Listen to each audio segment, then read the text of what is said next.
then my experiences, which cut across education, corporate world, banking, and the oil sector, will help us to picture this topic from different angles. And my co-panelist, Keith Haywood, if you could just say hi to us and introduce yourself to the audience. Okay, my name is Keith Haywood, and I'm the founder and CEO of Lab 24. My background in life, where I spent the prime of my life in the retail sector, especially the fast-moving consumer goods. So part of senior management there, and probably too long slave. I eventually freed myself and started my own business, which is Skill Up 24. And that concept to do work in Southern Africa, in Nigeria, Asia, and Europe, processed over in particular environments. And I'll be keen to hear ideas from in the audience and donate ideas. Otherwise, thank you very much for having me. Thank you very much, Keith. I could hear some breakup in the connection, so I don't know whether we both can be heard by our audience. I want to invite our tech team can start by having a conversation around the clip, and we proceed to the topic.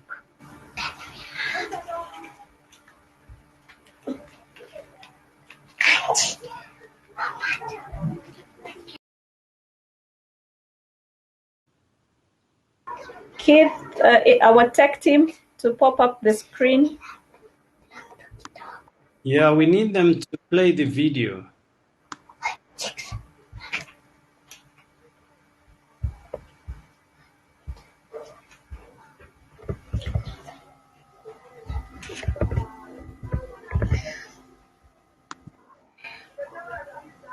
It seems we don't have them with us.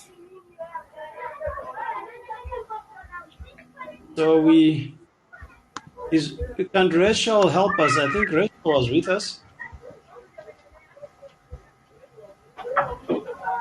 We might have to do without while we figure out how to work around that. Rachel?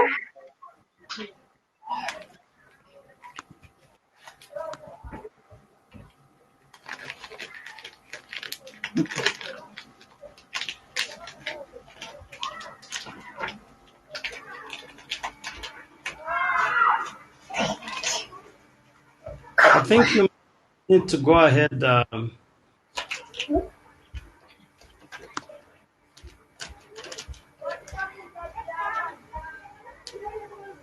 We could go ahead, Keith, I think. Hello. Yes. Okay, let me share the video with you right now. I'm on it. Thank you. Okay.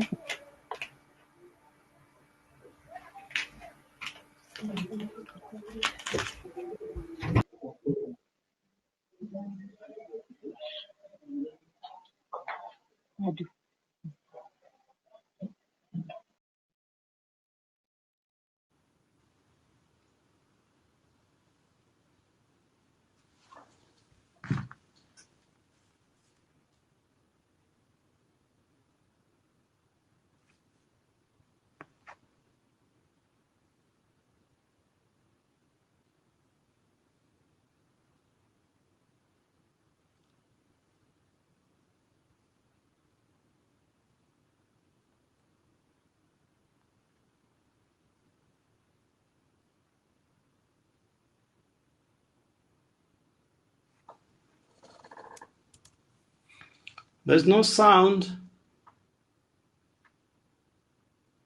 Teresia, there's no sound. I think because you are muted, there is no sound, Teresia. Unmute yourself.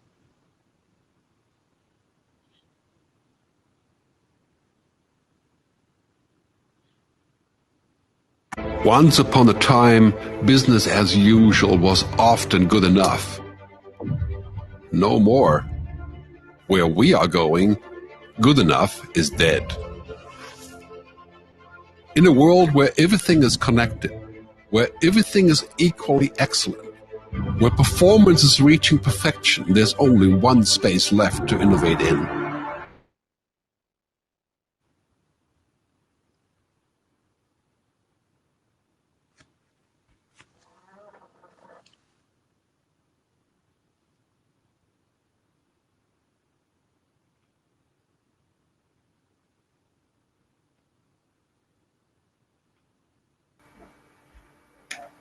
All right, Teresia, you have gone off. Yeah, I think let's just go on with the presentation. We'll pick up the ideas from the video as we go. But actually, Kit, I like the place that the video stopped at. That there's only one place where transformation can really happen. And that Disruption place has become the is new normal. actually you. Change, it's always gradually, then suddenly.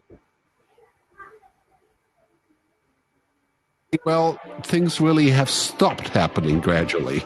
This change.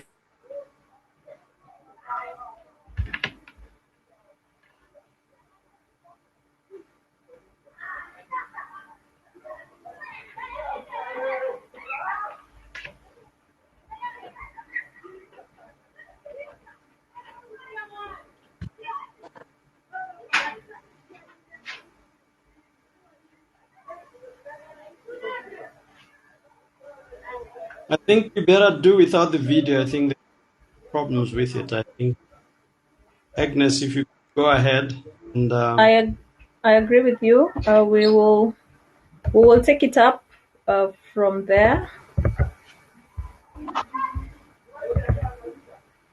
The network was not very good, so we'll go ahead and share the screen. yes.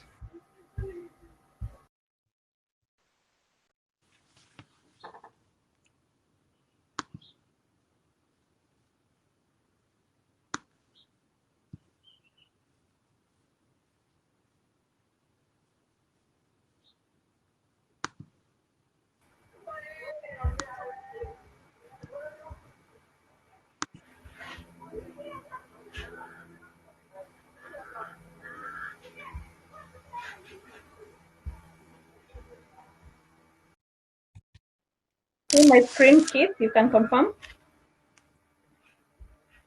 Yeah, we can see. Yes, I can see your screen. Awesome. Yeah, go past the video part. Yeah, we are at the video, but we shall proceed Yes, to the please. presentation. Yes. So it's a bit late. It's 5 o'clock. So we shall try to keep it maybe a bit shorter than we had anticipated, Keith, and to really welcome our attendees to have a conversation around our business case. Why we must talk about technology, change, and culture all in one, and why now?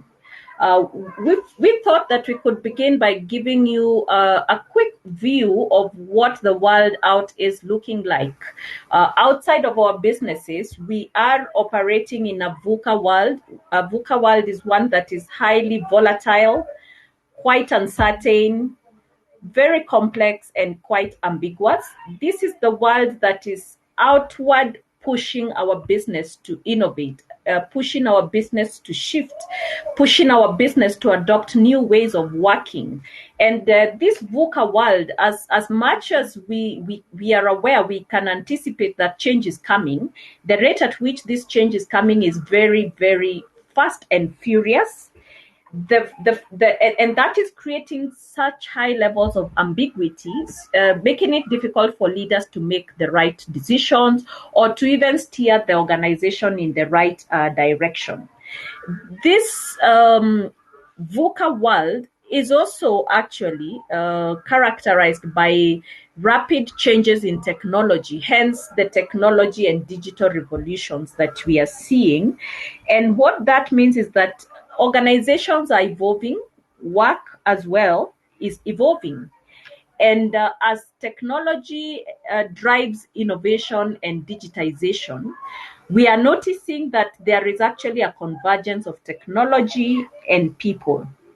And the reason for this convergence is that digital transition is not dependent. It's not an independent phenomenon. It is dependent on the people to drive that particular change. And therefore, we believe that there has to be that convergence between technology, rapid as it is, change as it is, and the people that must execute it. And if we just look historically at how the work is evolving and the world is evolving, in the first industrial revolution, work was highly mechanized. You notice that the emergence of manufacturing industry was high, and as a result, labor was physical. We required a lot of physical labor, which is quite heavy and intensive. And then we got into the second industrial revolution, which is characterized by mass production. As manufacturing companies and businesses popped up, there was now capability to produce en masse. And what that meant is that there was efficiency in production. There was mastery of the contribution of the human labor within the production lines. And of course, then that also was driven by a lot of innovations on machine side that helped to standardize processes, to standardize the products. And what we saw then as a result was the fact that there was division of labor because somebody needed to master their piece or their portion quite well. And that was all they focused on. And then we got into the 1970s, 80s, where we got introductions now into the computer and thereafter the emergence of automation. And with this emergence of the computer age, then processes continued to be improved. And now a bit of a shift from the mass production, we started to see an emergence of the knowledge worker. This knowledge worker is a master in a particular area of expertise. This knowledge worker is a strategic thinker, and therefore the emergence of knowledge work began to be seen in the workplace. Now, what happened is that because people were specialized, we started creating silos, because if you are a lawyer, then you spoke the legal language, and that legal language was only understood by the lawyers who are like you. If you are a human resource personnel manager, then you spoke with your people around HR, and that language was not being understood by other people. And then that is what then created silos. As we moved from the first, second, which was heavily dependent on managers, then the third industrial revolution created very good experts, and they were in silos themselves. However, as we're getting to the 21st century, we see then the emergence of the Internet of Things, the gig economy, the remote work, autonomy. These knowledge workers are now pushing for autonomy because they can deliver their knowledge from anywhere, typically from anywhere in the world. And that has then resulted to agility in the workplace, because you realize if you started out on this particular line and you need to change, then you just need to learn and you will become something else. And also we started to see interdependencies, multidisciplinary kind of work emerging. And I think this is where we begin our conversation today. Looking at this fourth industrial revolution, what exactly does it mean? To me, I have been observing this as a consultant and noticing how work is changing. So I've got a new tagline to replace the World Wide Web, which was where we found solutions. Now, the WWW means work, which is changing, the workforce, which is evolving, and the workplace, which is evolving. So if we were to just look at how work is evolving, we have moved from the 8 to 5 kind of work apportioning to piece rate, to per hour rate, and that is going to be with us for a long time. If you look at how the workforce is shifting, you notice already we have 5 generations in the workplace. And I think we have a 6th generation, which is technology. Because technology now, with the bots and all that, we've got another element to manage in the workplace that managers were not looking at and were not thinking about as a co-worker. Now we do have that in the workforce. And if you look at the workforce right now, the average job tenure is 4.2 years. I mean, that's a very short time, especially when you look at the older generations in the workplace. And the shifts are actually now moving to a new workplace. This new workplace where nearly 40% of workers are not your typical full-time employee. And with the pandemic, what we have seen is that organizations have typically been moved to office-less setup, remote working, nearly 100%. So while the research was showing that by 2020 we'll be at 70%, I think the conversation has changed the last 8 months, the last nearly 10 months. We are getting organizations now being ready to move 100% or to have more of hybrid arrangements. All this is being enabled by technology. And these shifts are going to be with us for a long time. For example, just to go into a little bit detail of the shifts and the emergence of the gig economy, we are seeing that the remote working is being embraced by people who probably never thought their roles could be done anywhere else other than in the work or in the workplace. We also see that remote work is really shifting in the sense that today, if I need to respond to anything in the office, I probably will respond to it from anywhere. So what we are seeing is that the world has become our new office. We don't need the physical locations anymore.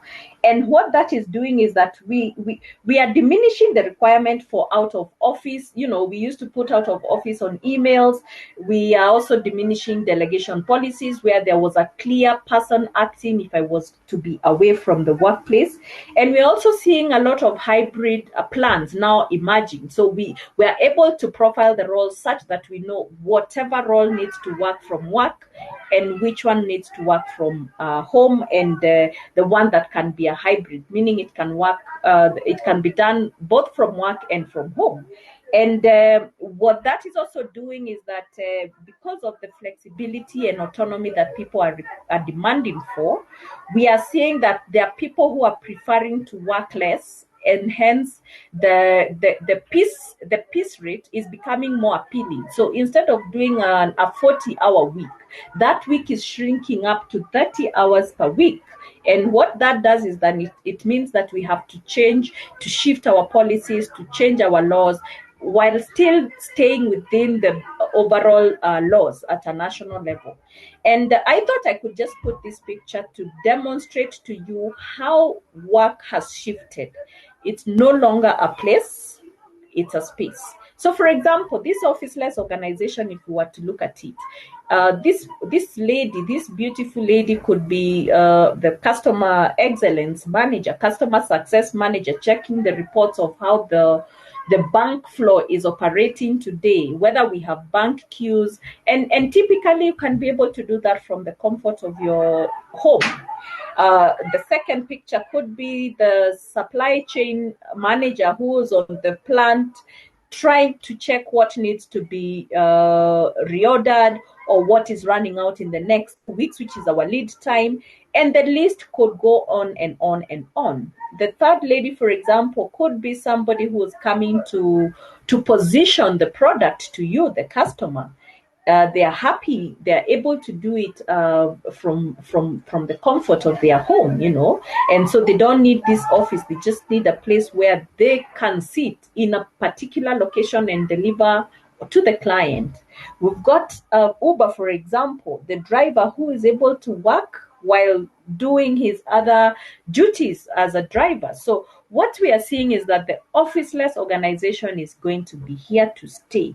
For some organizations, of course, it was not planned for, but it is here. So I don't think there's going to be there isn't going to go back to the old that we knew. We are already in the new way of working, and technology is disrupting how we are interacting with culture. So I want to just bring in the element of culture, and marry technology and culture. To me, the in between is the people. So almost in a way, you can't talk technology and culture without talking about people, because it's not a faith in technology, it is a faith in the people. And that is what is going to help us to navigate this exponential change. And it is the people that are going to drive conversation. And hence, digital is not going to be about tech. It's actually not about technology. It is about people. It's about motivating them. It is about helping them to drive the change. And that change then needs to be ingrained into the culture, starting from the top, and everybody else who's responsible to drive the kind of culture, or perhaps just, if you like, call it the digital transformation that we want in the organization. But just so we understand, what is this amorphous term called corporate culture? Corporate culture is a lot about visioning, about drawing the strategy, and in ingraining the unique values and the beliefs of the organization into the vision and strategy of the organization. And therefore, culture conversations must begin with the top vision bearers in any organization. And when the vision bearers are able to ingrain the culture, then they will entrust that culture to the leadership team, the top leadership, the mid-level managers. And the mid-level manager is where a lot of things can either work or not work. I like to call this the mid-level manager is that sandwich. It's the ham in the sandwich. You're so in the middle of it. You're the juicy part of the sandwich, and therefore the success of the organization, especially culture, will be a make or break at that mid-level, because you are sort of like the one who is integrating the vision and the processes, or the lower levels, the bottom of the organization. So before we even think processes, we need to solidify that leadership, and to solidify it through people, and bring in a mind shift change, so that the organization can truly embrace digitization, technology, and automation.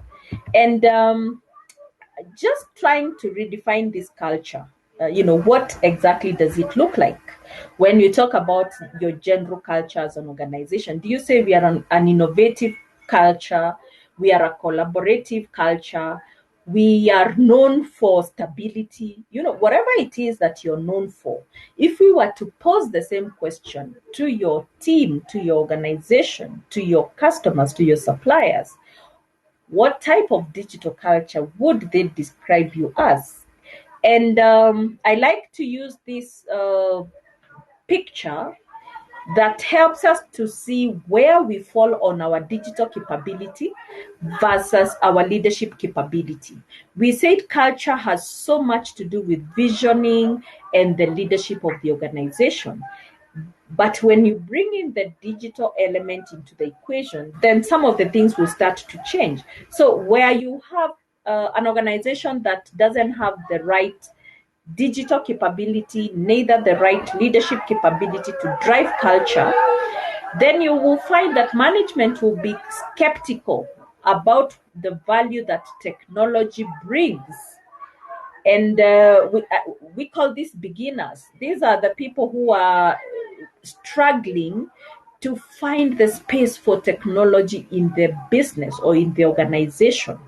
And this is a very risky place to be, because you might never be able to embrace technology and the benefits of technology.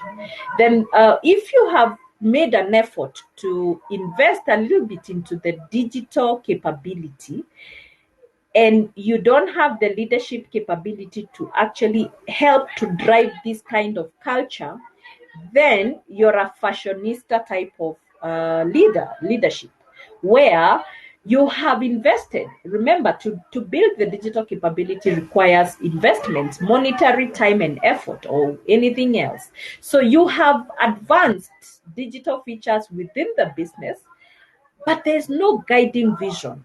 And what then that means is that you continue to operate in silos. The people are enabled to become a digital culture, but they're actually not leveraging that because there's a vacuum in leadership. And then if you've got leadership capability, but you're not investing in your digital capability, then what that means is that you become a conservative digital culture, where you have got good vision, but you're still using the traditional digital capabilities, and therefore you're unable to have a leverage on the digitization and the transformation that digital can bring. And I think, where am I going to with this conversation? I'm going to the point that if you really want to leverage technology, you've got to become digital masters. These are people who have got the right leadership driving the digital conversation, and are willing as well to invest in this digital platform and the transformation that it brings. And therefore, in this case, then you will find that there's a strong digital governance. It is ingrained into the vision, and it is expected of everybody. And what that does is that within teams, cross-functionally, everybody is enabled to drive results using digitization, and transformation then becomes one of the things that we would expect as an outcome. And just looking deeper into this officeless organization, what I see to be emerging is that we now have the invisible employee and the invisible employer. From what we know, culture has a lot to do with physical space. In fact, we say that the leaders must exemplify the cultural traits they want to see in their organization, meaning physical contact then is so critical. And here we are as an officeless organization. How do we impart the cultural aspect we want to see? The other thing is, technology has already become an equal co-worker. We have in HR, for example, we have HR chatbots. In other areas, I was teaching a class of doctors, for example, and they told me they are used to, their whole life, they are used to operating next to machines, for example, in ICU. Yes, we've got technology as an equal co-worker, but in our mainstream organization, this co-worker is actually the one who is doing the work and removing the human part out of the equation. And because of the invisible employee and the invisible employer, then trust will become so critical. We used to say your net worth, your social networks is or your social capital is what gives you that currency. But today, that has become more specific.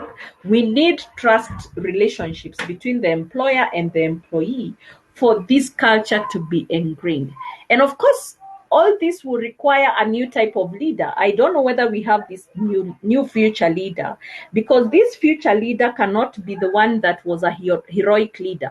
We are used to going to managers to ask for solutions, to ask for answers anytime you're stuck. This future leader will have to enable the teams to co-create solutions, and therefore they need to become more than a coach, someone who empowers for solutions to emerge from any particular person, regardless of level, regardless of their depth of experience. And we are also seeing that one other thing that is going to be so important is the personalization of work itself, where we custom make the work for the individual. We've just talked about the gig economy. So if Agnes prefers to work for 3 hours with the employer and then go and do her own gig, then you customize the contract so that you can own a portion of Agnes. And actually what that means is that we will no longer be the talent owners. We've got to let go of that element of we want to own our talent. We want to be talent enablers, where that person who prefers to work 5 hours gets a contract for 5 hours. That one who prefers to work maybe from home and never to show up at work is not required to show up.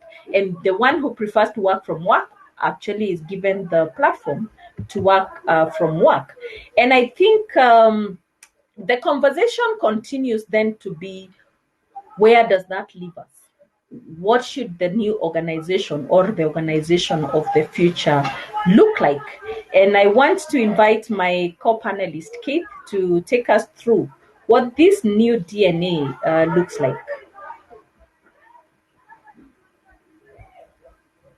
Okay, thanks, Agnes. Thank you very much. I hope everyone can hear me. I was able to hear Agnes. Try to share my slides if I can find them. Can you see them? No.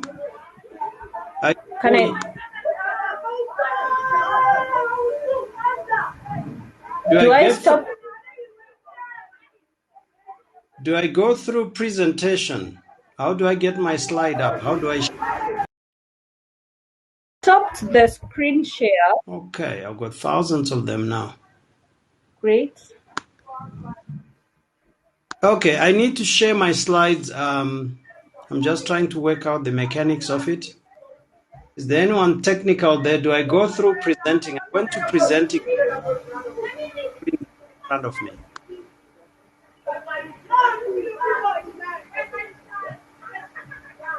Agnes, how did you share your own slides? You've got to have your slides ready. Yes, they are ready in the back.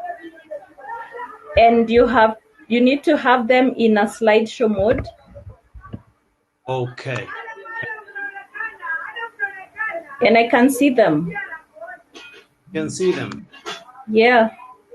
Excellent. Yeah, I've seen it now. Let me go past this.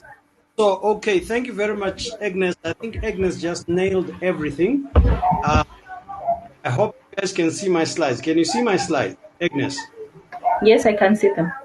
Okay, excellent. Our big topic is the role of technological change in business culture. So Agnes has put the fundamentals of everything. I could almost stop at this stage. But those who are falling asleep, please wake up, because I'm just putting the icing on the cake. So I thought, first of all, technological change can do two things for business culture. Business culture is really not complicated. It's the way we do business. You know, I am Sutu and I live amongst the Zulus. There's a way in which Zulus do things. There's a way in which Sutus do things. So there's a way in which each business does things. That's culture. Okay, so let's not complicate it. It's how we do things. So technological change can do two things. The first one, it can be an enabler for culture to transform and add value to the business. Business is all about making money. It's all about getting value. So technological change can put within your culture capacities to make more money, to get more value. So it can be an enabler. And the B part is that technology can be, there's no such English word, please don't copy this. It can be a disenabler. In other words, it can really mess you up. So, and this has to do with how you embrace or do not embrace technology. And Agnes spoke a lot about how this has to do with the way we lead, the way we understand work, the workforce, the workplace. We need to have that transformation. If we have the right transformation at the right rate, it's going to be an enabler. But if we resist and we hang on to the past, it's going to be a disenabler. And so let me just then go on to the DNA of the new DNA of a tech-friendly organizational culture. In other words, an organization that's going to leverage technology, that's going to ensure that their culture is in tandem with technology, this is what they will be able to do. They will have an agility in their culture, in the way they do things, that other businesses will not have. In other words, they will be able to move faster, they will be able to process things faster, they will be able to dispense value faster, they will be able to gain value faster by leveraging technology. So technology will be able to enhance agility. By the same token, reluctance to embrace technological change in a business culture, in the way things are done, will disable this agility. And we are in a fast-paced environment where if you're not agile, you will not be able to make it. So agility is one enhancer that will come with technological change in the culture, in the way we do things. Okay, number two, it will enhance collaboration. In other words, a culture where communication and working together was limited because of the brick and mortar, because of all kinds of inhibitions, will now find a lot of expression because of technology. So the culture will become fluid, the culture will become more embracive, more inclusive, because now you are able to deal with people of different technologies, of different cultures in different places. So it will enhance collaboration. And finally, it will enhance our ability to be customer-centric or customer-oriented, because we are now able to be visible to customers who are not physically able to come to us, because now they can do things online, so they can see us from any part of the globe. So if you ask me, technological change, how will it impact culture? It will either be an enabler or a disenabler. And for those organizations that are going to understand the transformation and the migration, they are going to be amazing organizations. So moving on, there are three biggest organizational risks that are in place right now. And this I found from McKinsey. The first one is the silo mindset. And Agnes spoke about the fact that when we migrated from the first revolution to the fourth, somewhere in the middle, there was a revolution that sounded very good, in that you have your knowledge economy, knowledge people, and all that, but it created a silo mentality. So this is the biggest risk. Some people will not transition to the fourth revolution and get the benefits in the way they do things in their culture, because they'll be stuck in the silo mindset. Number two, another risk is fear of failure mindset. A lot of the technology that's available and that can enhance productivity and create a culture of productivity may not take off because people have a phobia for technology. They do not trust it. The one area that has become very clear is in terms of governance, in terms of risk. And a lot of people are saying, if things are online and all over and we don't have backup paper and other things, how are we safe? And this creates a fear of failure. Instead of embracing and putting safeguards, people are already saying, no, this will not work because we need, back to the silo. We as accountants, we as audit, we as this, we would like things this way. So this is a big risk that may cause a lot of organizations not to have a culture that's progressive and not be able to ride on the wave that technology has brought. And McKinsey brings up the third element, which is weak customer focus. This is a very big risk because most organizations are used to the walk-in customer, walk-in guest, the ability of communicating with the guests through the normal telephone, email, and all sorts of things. Now, the biggest risk, obviously, is that most organizations will lose their customers somewhere in the mix, because the customer will no longer necessarily be visible, but they will be in a space which is not the physical space, but cyber, if you so wish. So these are the three biggest risks. But we go back to the idea that culture is the way of doing things, and technology will enable, it's going to add enhancement to the culture. So let me just point out, and I think we probably mentioned this before, there's a cultural migration that needs to take place. And that migration starts from here. And I think Agnes alluded to it. we come from a place where you have this guy who knows it all, who is a manager, who is qualified, experienced, has an MBA and everything else, and it's top down. They are giving it down, and they are the specialists, and that kind of culture will not be sustainable in a tech-driven, because you have all these youngsters who can ask Siri, for argument's sake. I saw a video where a young girl, please, you must find it on YouTube. It's an interview of a millennial. So this guru HR says, so if I want you to do spreadsheets and PowerPoint presentations for me for a meeting, do you know anything about PowerPoint and Excel and all that? The girl says, I don't know a thing about it. So he says, but how are you going to do it? He says, I'll ask Siri. Now, obviously, this is a total mind shift. So we are moving from this top down to a situation where we have people who do not really look up to us. And I think Agnes talked about the idea that we're going to move to coaching, to empowering. The next area is independent culture, where people are in silos. We've mentioned this already, where you have these individual experts. That also has phased out, and we are here at number 3, interdependent. That's why Agnes kept talking about the fact that an Agnes may want to work for 5 hours for you, or 3 hours, and they want to do something else. Okay? They want to collaborate with you. It's a gig that they do here, and they do another gig elsewhere.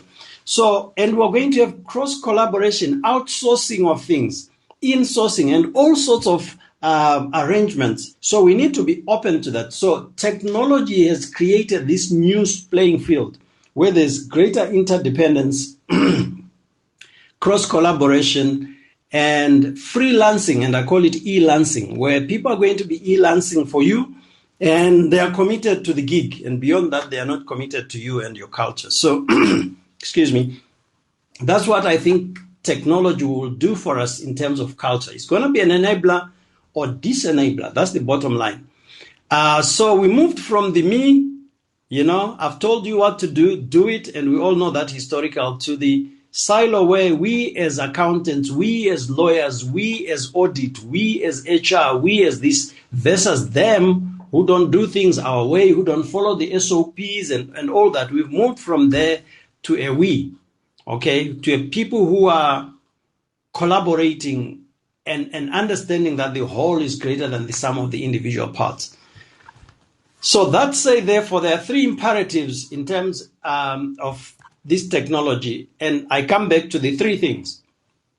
What will technological change do to our culture, to our functionality, to our way of doing business? It doesn't matter what department. It's going to enable agility. If you do not embrace it, it's going to disable that agility. Number 2, is going to enable collaboration at a fast and totally unthinkable level. You'll collaborate with people in China, everywhere else. You'll have a capacity to do that. Even within your organization, you'll be able to collaborate. Or if you do not embrace it, you are going to have a dysfunctional system of collaboration. And number last, going to allow us to have very good customer focus. And so these are the 3 things that I think technological change will be able to do to culture. Remember, culture is simple how we do things. It doesn't matter, whatever tribe you come from, there's a way of doing things. So every business has a way of doing things, and technology is going to impact primarily these 3 areas: agility, collaboration, customer focus. I have gotten to the end. I hope you are hearing me.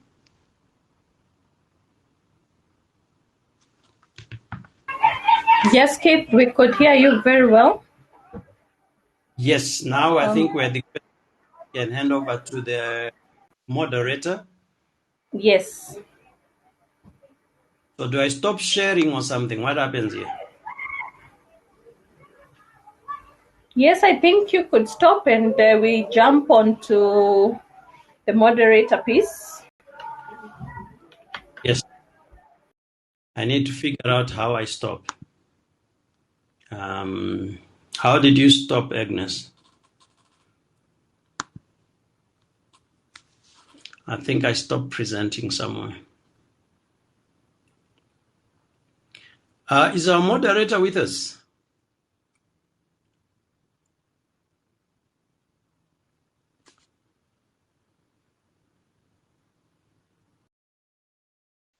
You just stopped that thing. Okay. Agnes, are you there? Yes, I'm there, Keith. I'm saying that maybe what we could do is to really open the floor to conversations. Okay. And self moderate. Perfect. I This think we is can. what it means to be agile. Absolutely. I'm with you there. So let me do this. Allow me to share because the moderator had given us some questions. Are there any questions to the audience there? Please feel free to jump in, unmute yourself, and talk to us.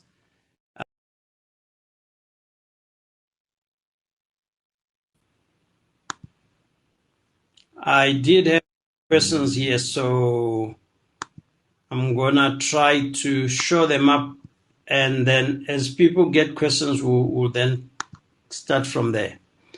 Okay. Now, the first question that we got from other people that the moderator spoke to is, in your perspective, would you say culture is driving the emergence of new technology, or is technology shaping organizational culture? Agnes, I've been talking for a while, so please give it a shot. Thanks, Keith. This is an interesting question, Agnes? actually. And yes, you can hear me. Keith, you can hear me? Agnes? Yes, I'm there. Yes. I can hear you well. Okay, so please tell me, the first question was this one. Did you see the first question? I saw it, so I can attempt. There it is. I can see it now. Yes, please attempt. I would say this is a very topical question, and I think for me it's I would say it's more of a paradox. Mm-hmm. In the sense that you need technology to drive a digital culture, but you need people to shape and to embrace and to drive technological advancement in your organization. So I say it's a paradox because it's a relationship that is so intertwined into each other. But what I would say is I would go to the graph that shows the leadership capability and the digital capability. To really get to digital mastery, you need the vision bearers to kind of have a very clear mind shift and a mindset of what they want technology to do for the organization and what they want and what they want technology to do for the people. So to me, it begins with the vision of how should we do things, as you rightly put it. And when you've got that vision, then you're going to look for the technology and the innovation that answers your need as an organization.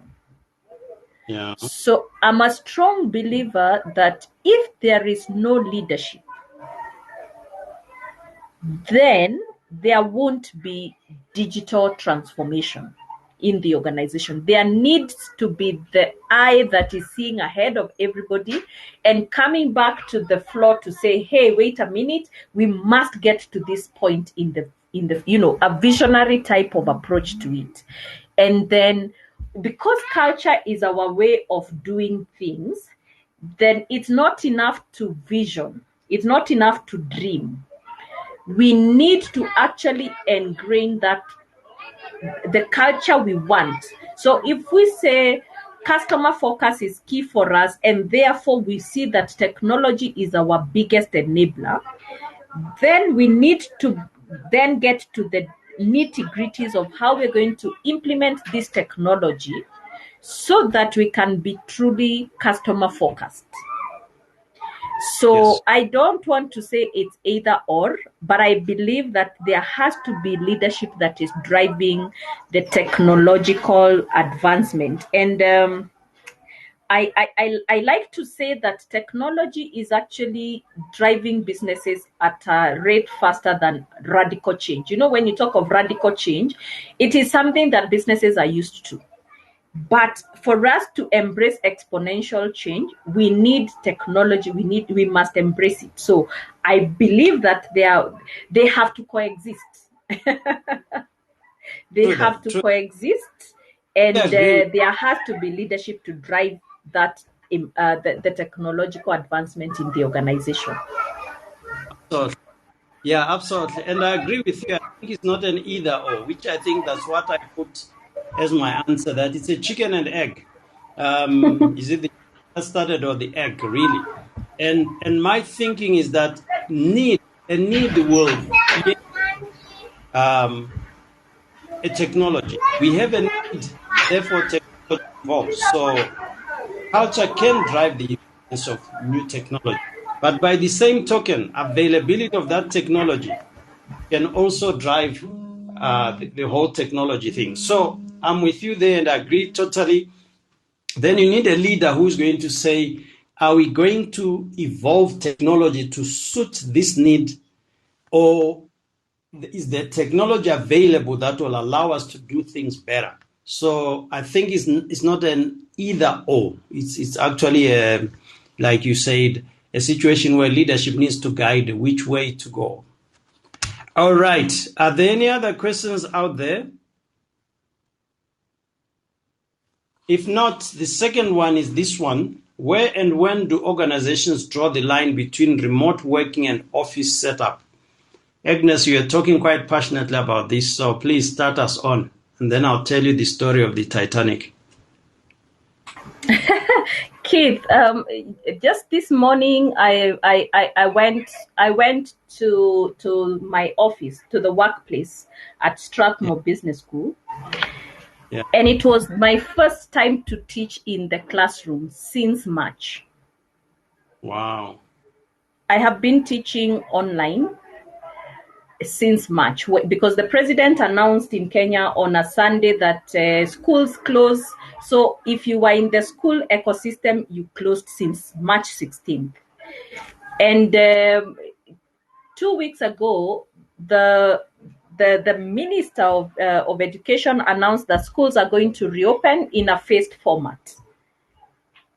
And all this time, we have been preparing as an institution. So when I went to the classroom, I was facilitating a session around delegating, actually, in the new normal, delegating and empowering your people. And it was my first time 8 months down the line, and I found that the classroom has now been fitted with tech enablers for hybrid learning. And actually, I had about 25% of my managers in attendance from home, and the rest of them were on the classroom. Very nice setup. We like the ambience of a business school setup, but only 75% of my audience was on that floor. And the institution has fitted this classroom so that we can enable that person who doesn't want to go to work to be able to do their work from home, and that one who prefers to go and work from work is also enabled. And where am I going with this? I see that the path breaking, the path breaking organizations are going to be those that are now asking, what do we need for work to get done? What type of workspace and workplace will enable for work to get done? And I would just recommend to anyone who's on this call and has to figure out this balance between the remote work and work from work is to really do a role profile. If you've got 5,000 employees, just map what roles need to be done or can be done from home. Whether or not your policy will allow them to work from home is a different story. But begin by profiling your roles so that you know what roles can be done away from work or from the workplace. When you have that clear, then evaluate what roles must be done from workplace as we traditionally knew it. So on the two extremes, you've got those that can be done remotely 100%, those that need and must be done from work 100%. And then you've got the in between. Some jobs can be done partially from the workplace, and some parts of that job can be done remotely. But as HR professionals driving technological advancement and transformation, you need to know who these people are on the continuum and the extent of the job that can be done remotely versus must be done at work. And when you have done that, I think it's a very good starting point. But then, because we can start to see the trends of how our hybrid will look like. And I think in addition to that, you see what the pandemic has done is that it has also exposed the human being. And there are those that may never be able to get back to work because the fear, especially if they have the other existing conditions, then you already see that those are going to be your risky zones. So, and there is the healthy human being. We are not saying that they are exempt, from the virus, but we are saying that if we already know there's a pre-existing condition, we may not want to expose that person to the workplace, even if their job must be done from the workplace.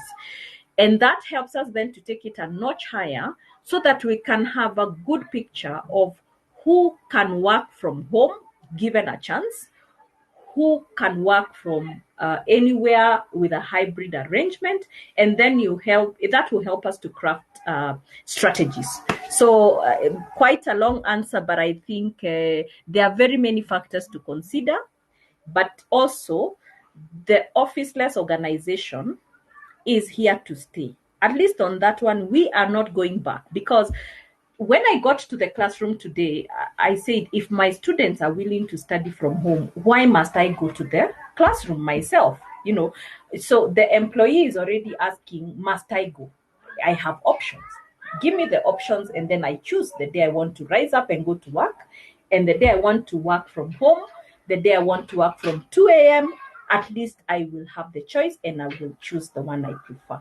Of course, that means the employers have to really be on their toes to give options, and then also be very open to discuss the negotiables and non-negotiables. And of course, that also means if your job must require contact, manufacturing, you must be next to your machine. Of course, then the game changes.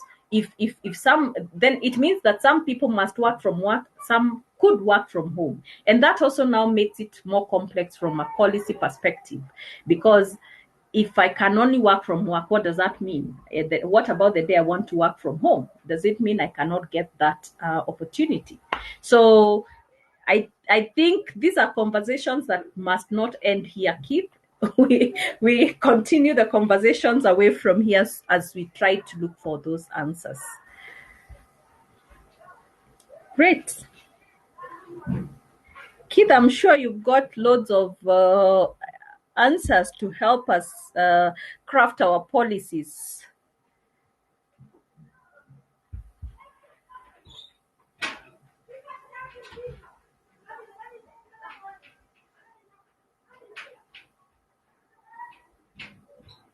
Keith, are you here with us?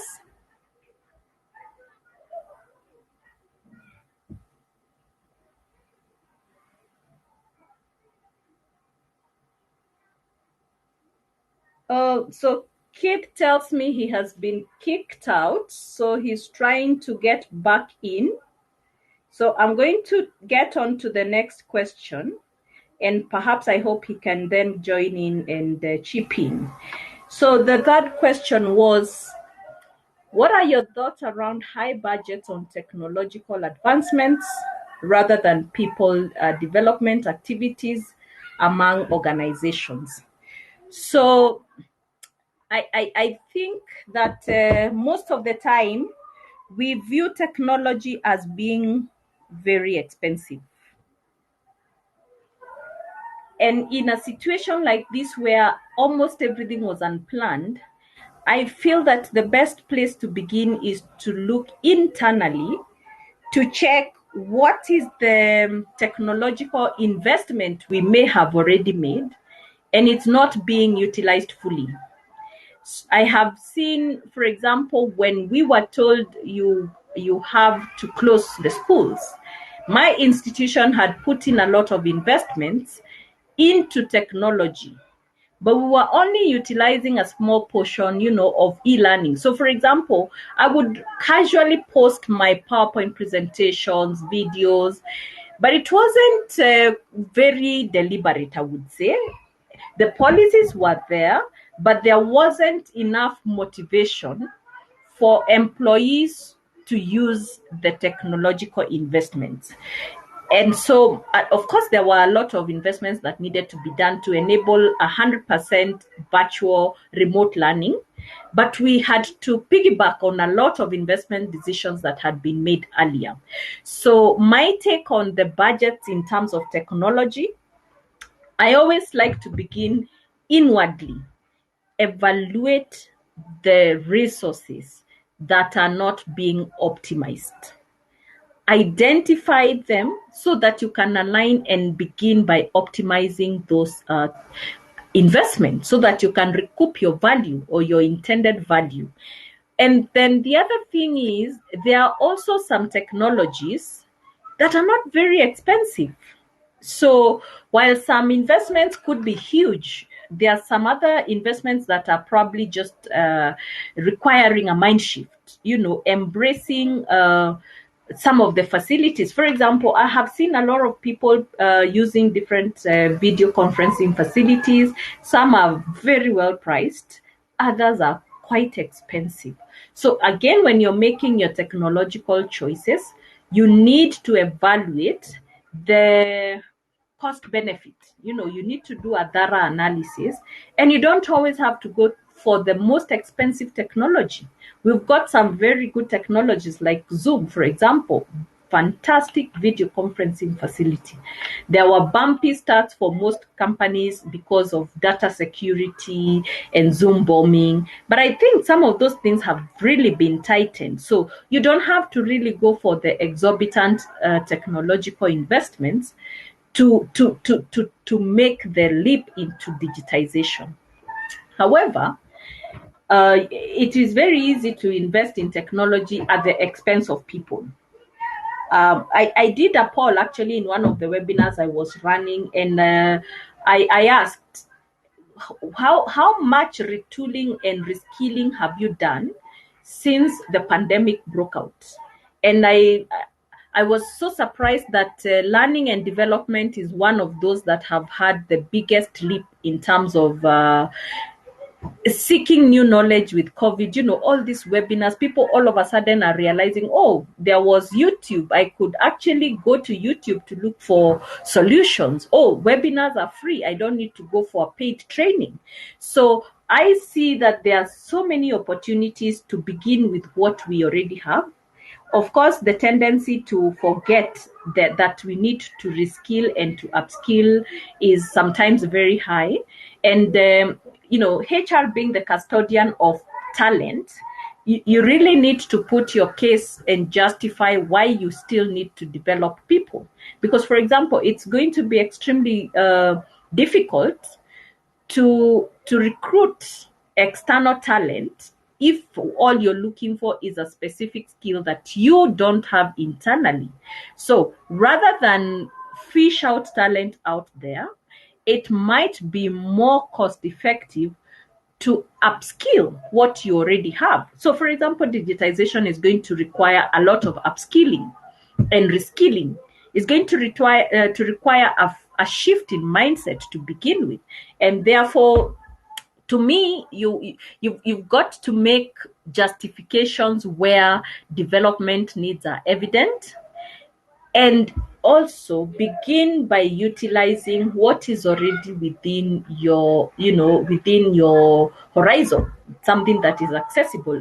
And we need to do the same to technology, because I have also seen a lot of redundant technologies being brought in, and before you know it, it's obsolete. We need replacements, as expensive as it is. So Kate, I don't know if you're back on stage. I'm back. Great. So I'll give you an opportunity to tackle the second question around remote working. I've gone ahead to also tackle the third question around balancing between technological investment budgets and people development. So you can tackle both, each in turn. Okay. Let me do that. Okay. Let me just. Okay.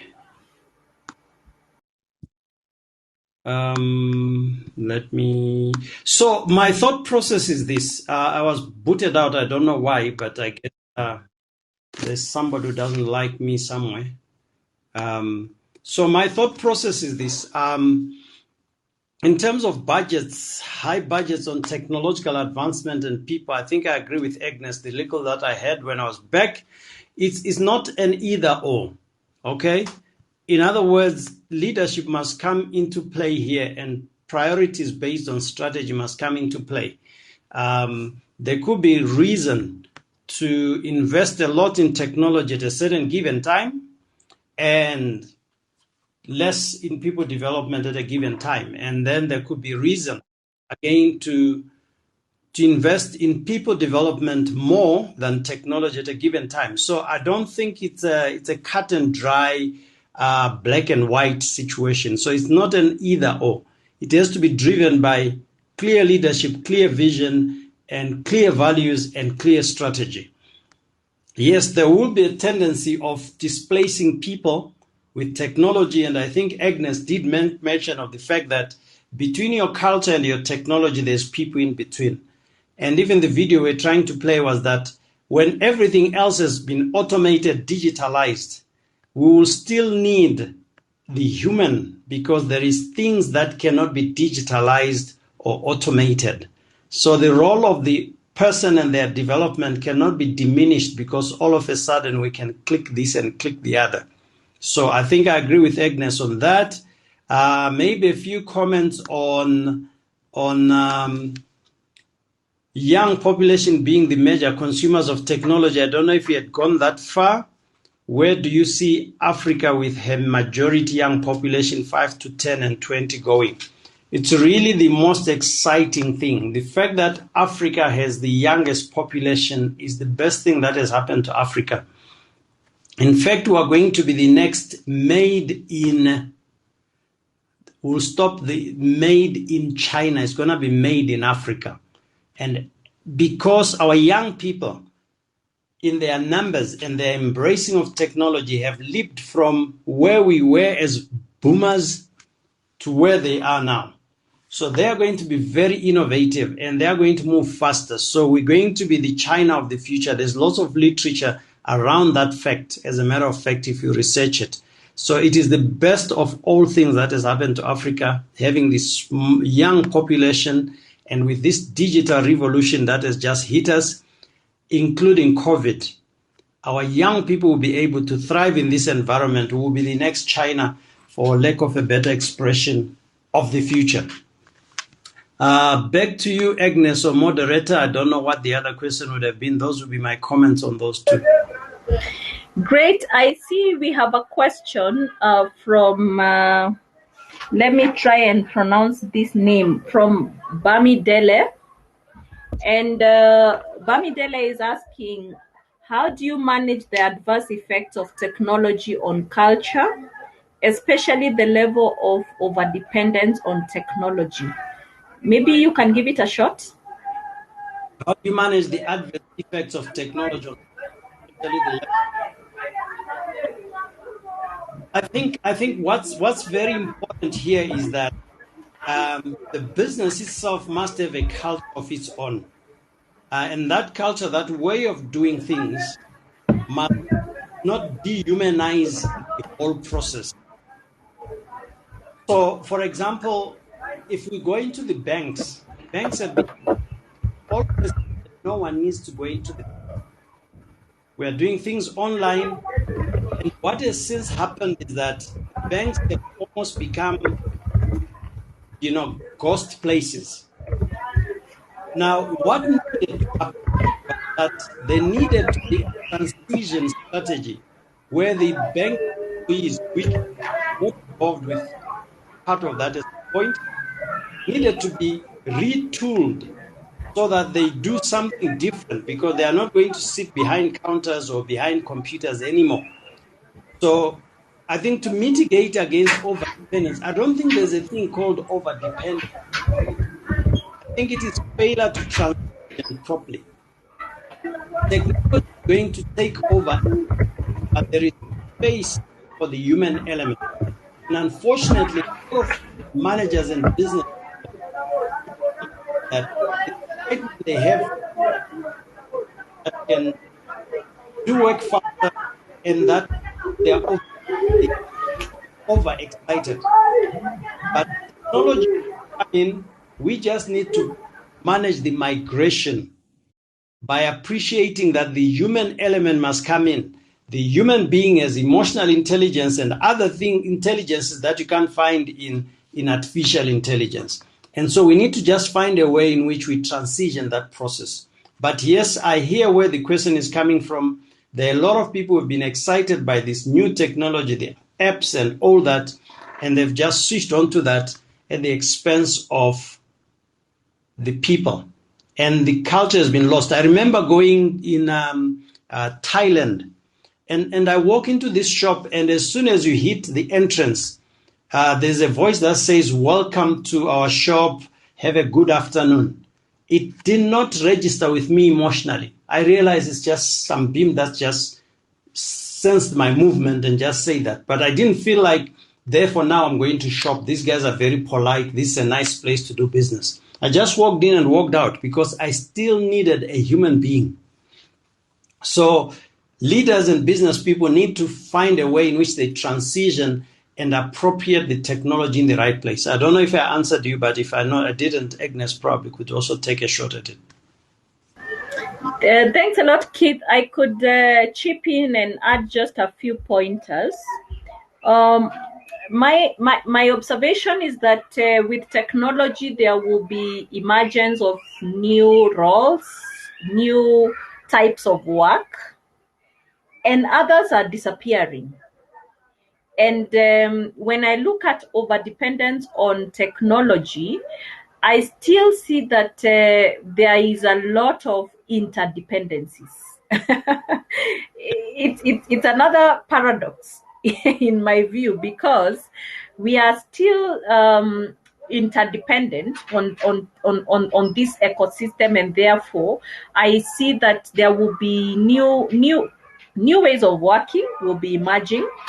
The human, of course, will not will be needed, and humans will be doing that which technology cannot do by itself.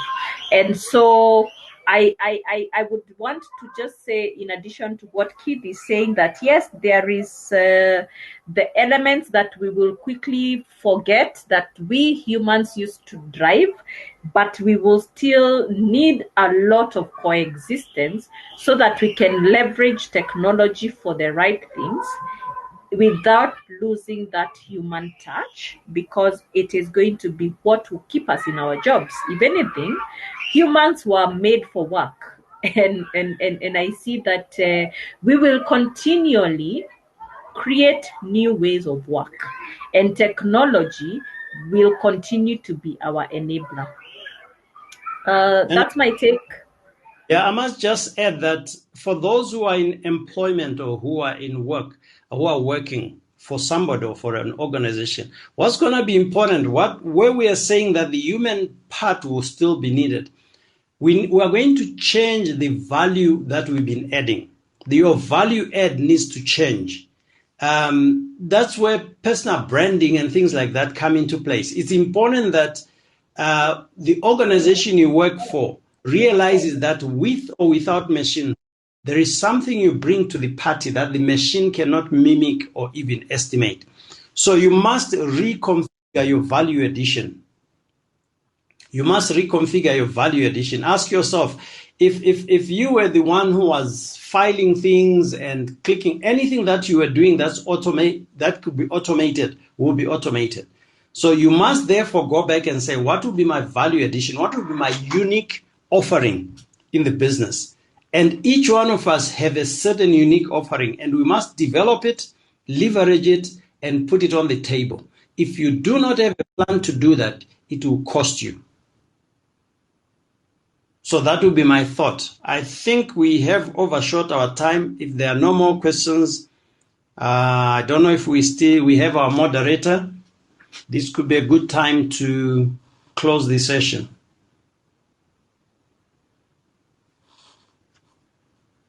Yes, Kate, I don't see any other questions, and I also don't think our moderator is here on stage with us. I would say that it's a good place to stop. It's been a long day. We've gone over into the networking space. So yes, I totally agree. I've posted the link for the video on the chat, on the discussion. I think that could be helpful if you could just grab the link and watch it at your own time. It's sad that we weren't able to share the video. It could have triggered some more questions, perhaps, or some more thoughts. Thank you. So we close shop and we join the networking sessions. That's awesome. I did enjoy the session very much, and thanks, Kate. Also, I have learned a lot from your discussions. It's been interesting and great learnings. Thanks to our audience as well, and to the organizing team. Yes. All right. Have a good night. Well, maybe for some it's still early into the day. But thank you very much.